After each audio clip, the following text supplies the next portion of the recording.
अस्सलाम वालेकुम नाज़रीन, आज का मौजू बहुत हसास, बहुत ख़तरनाक और हमारे मुल्क के हवाले से इंतहाई इम्पॉर्टेंट, बिलखुसूस बैंकिंग सेक्टर के हवाले से बात करनी बहुत ज़रूरी थी। बैंकिंग का स्टाफ इस वक्त जो बैंकर्स का कार्टेल बना और उसने डॉलर रेट के हवाले से जो बेनिफिट उठाए और उस बेनिफिट के नतीजे में मुल्क को 56 से 70 अरब रुपए का झटका मारा। ये एक ख़तरनाक तरीन मिसाल इस पाकिस्तान में बनकर सामने आई।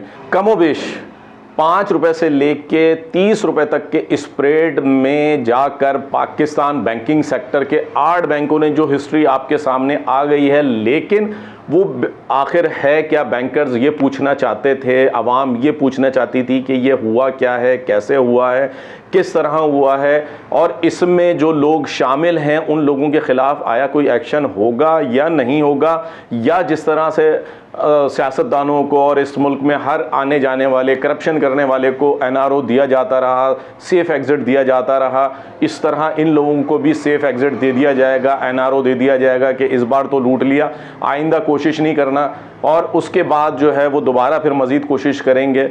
ये पाकिस्तानी कौम के लिए लम्हा फ़िक्रिया है।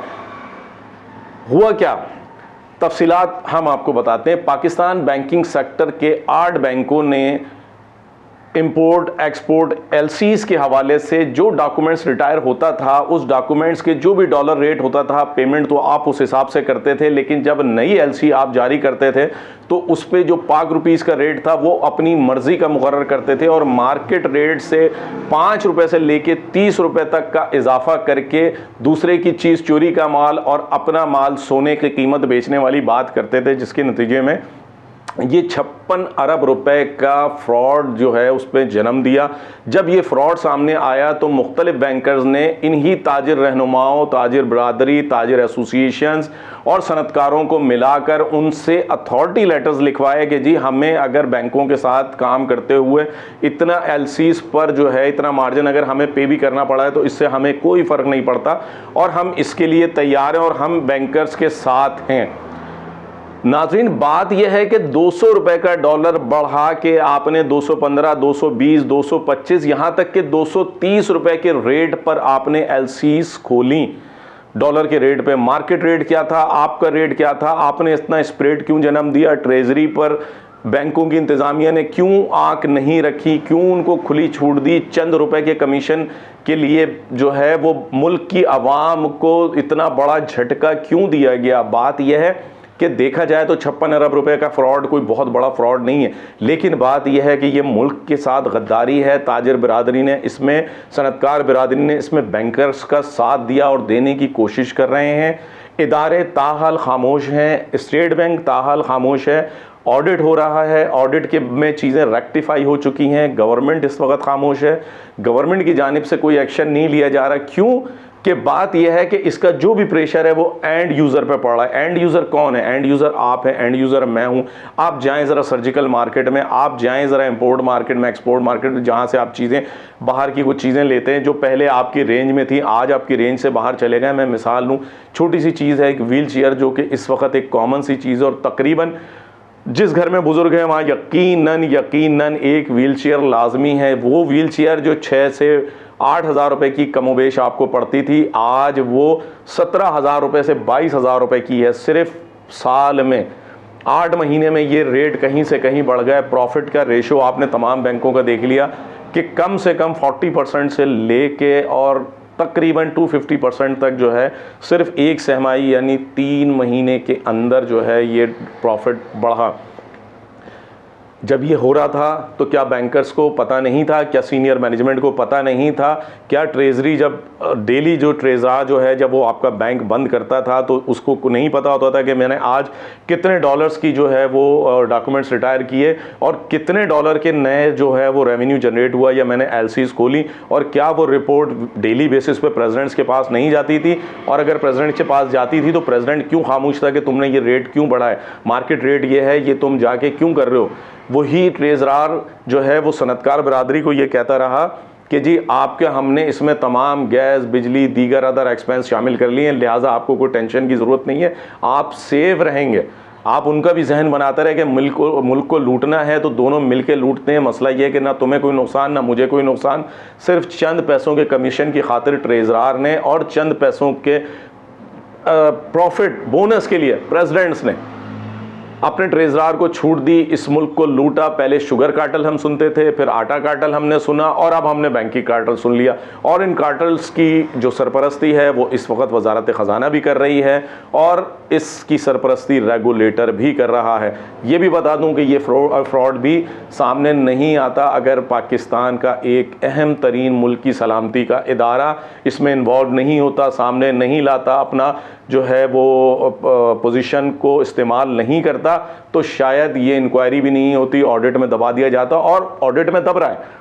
आप देखें, एक हफ्ता हो गया, कोई रिपोर्ट सामने नहीं आई है किसी बैंक की। ये चीज़ कंफर्म हो चुकी है कि जी इन्होंने जो है इतना फ्रॉड किया है, डॉलर के बढ़ाने में ये इन्वॉल्व रहे हैं, इन्होंने ये फ्रॉड किया, इतने अरब का मुल्क को झटका पहुंचाया, और उसके बावजूद ना ही उनसे ताहाल कोई रिकवरी की सिचुएशन सामने आई है, ना कोई जुर्माने की सूरत हाल उनके सामने आई है।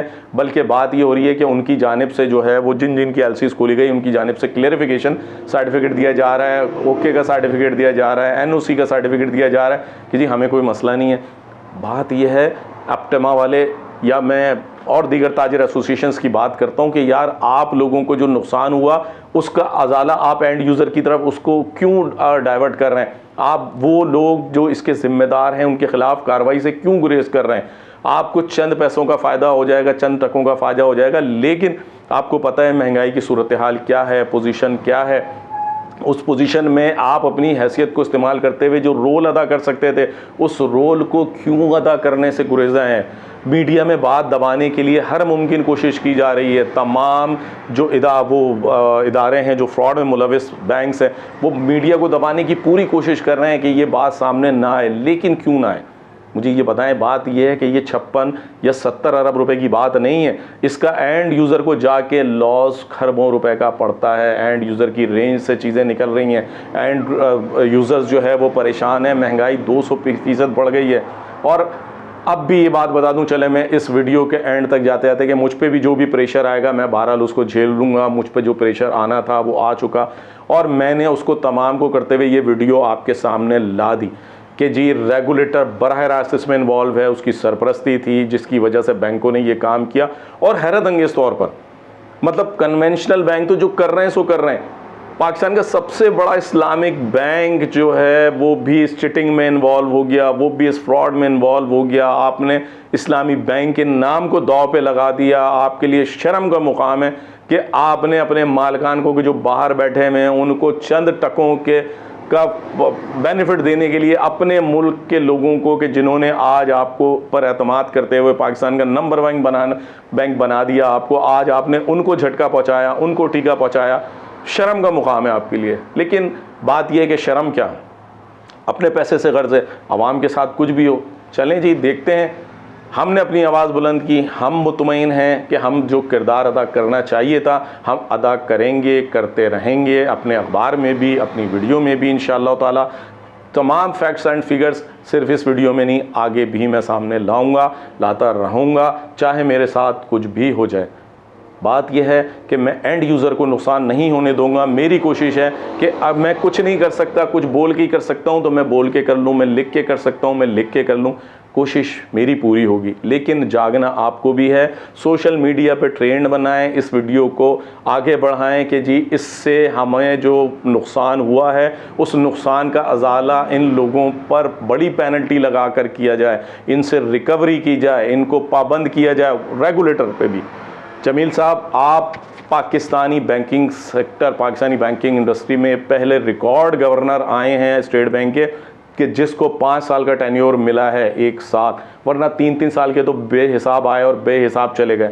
आप पे बहुत बड़ी जिम्मेदारी है हमें। मुझे पता है जमील साहब कि आपकी किस किस से कितनी दोस्तियाँ, मैं वो दोस्तियाँ भी मंजर आम पे ला सकता हूँ, लेकिन बात यह है कि पर्सनल पे नहीं जाना चाहते, काम करके दिखाना होगा। आपको जो जिम्मेदारी इस मुल्क ने दी है, इस मुल्क से गद्दारी करने वालों के ख़िलाफ़ आपको एक्शन लेना होगा, ज़िम्मेदारी को समझना होगा, अपनी आखिरत को ख़ुद बेहतर बनाना होगा। मुझे उम्मीद है कि स्टेट बैंक, वजारत ख़जाना और इस मुल्क के अहम इदारे जो बिलखुसूस सुमोटो एक्शन लेने वाले इदारे जागें, एक्शन लें, कार्रवाई करें। अगर इन्होंने कार्रवाई नहीं की तो इनको कभी माफ़ नहीं किया जाएगा, ना ही इस दुनिया में ना ही आखिरत में। यौम हिसाब पे आप क्या हिसाब देंगे।